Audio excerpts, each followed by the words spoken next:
you in the future if it makes it difficult for you to concentrate on something for a significant period of time?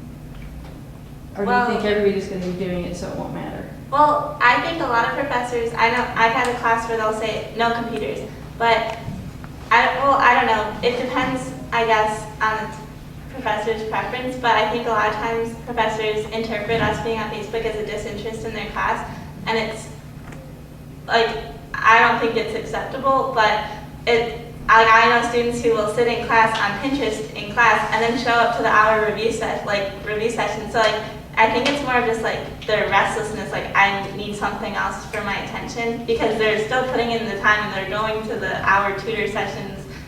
So, yeah. Speaking of that, I've seen, and some of my colleagues have started taking class periods and doing them in 20-minute or 30-minute intervals. Let's talk about this for 20 or 30 minutes. Let's have a discussion. Now, let's switch gears so that it's kind of a continuous change for you guys. Would that keep you more engaged, or would you have that longer shift it takes to kind of switch over? Okay. We were actually talking about this before the panel started. I have a certain class, and it's at 8 a.m. Twice a week, and it's a very interesting class. I personally take a lot of interest in this class. However, the professor comes in and speaks from 8 a.m. to 9:20 straight. And it's very hard on students, even if it is a very interesting course, to sit there and to take notes and to pretend like we're very engaged, when in reality we're exhausted and we've been up studying the night before, and we really just, in all honesty, just don't want to be there sitting. And I think that kind of starts, that mindset starts before the class even begins. And that's something I've really I've struggled with, because I go into this class, I start walking at 7:30, and I start thinking to myself, oh my gosh, I have to sit through this class for an hour and a half, and I don't know what I'm going to do. I can't have my laptop, I can't have my phone, what am I going to do? Take notes? Like, I don't want to do that.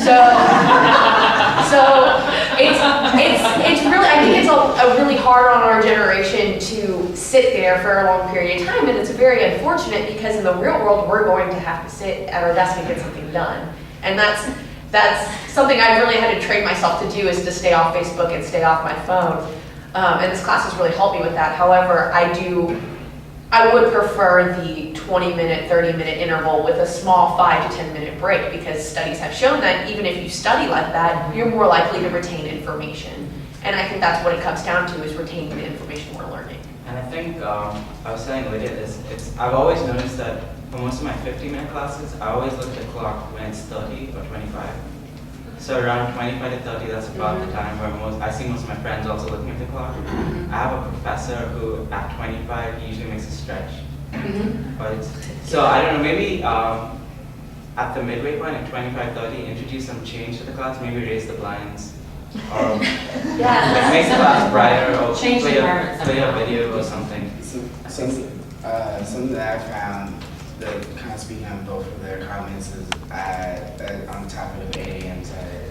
I've taken an 8 a.m. auto skills training class, and I had one professor first semester that would legitimately sit at the piano in the front of this rehearsal hall and talk at us and say, okay, sing the scale, sing the scale,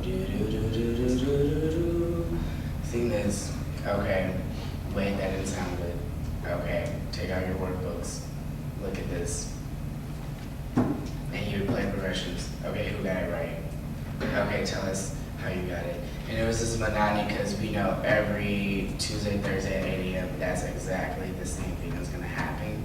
So like that shift in the classroom is very helpful for students. But I know personally I use a Pomodoro technique of just studying for 25 minutes of uninterrupted, and I commit to that 25 minutes. Then I take a 5-minute break, and then I'm right back at it.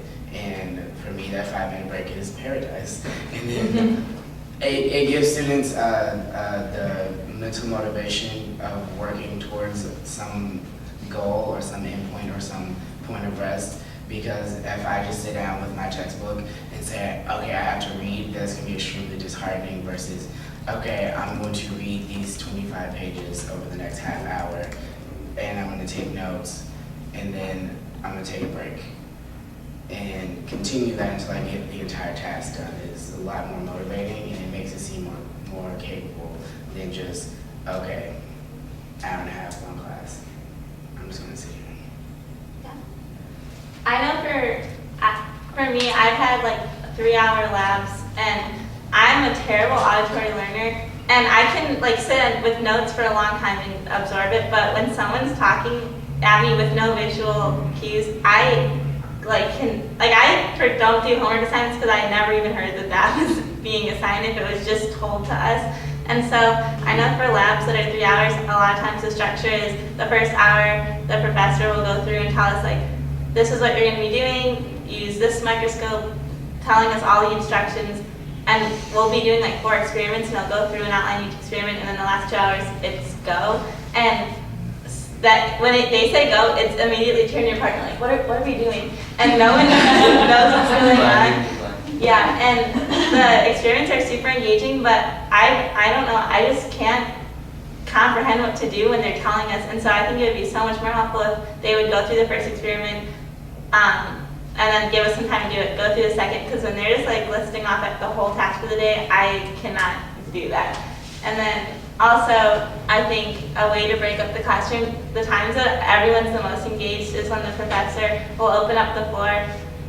Because if they ask any questions, no, let's move on. But when they dedicate, okay, this time let's discuss, and then people feel way more comfortable when it's designated this is discussion time, and whenever it's application. Because I know one of my biggest fears as a student is being inadequate when I'm going out into the field and like at the end of my degree not being prepared. And so really showing us the relevance of each lecture into where our profession, because our generation is very forward, goal-oriented, and we're always looking at where we're going.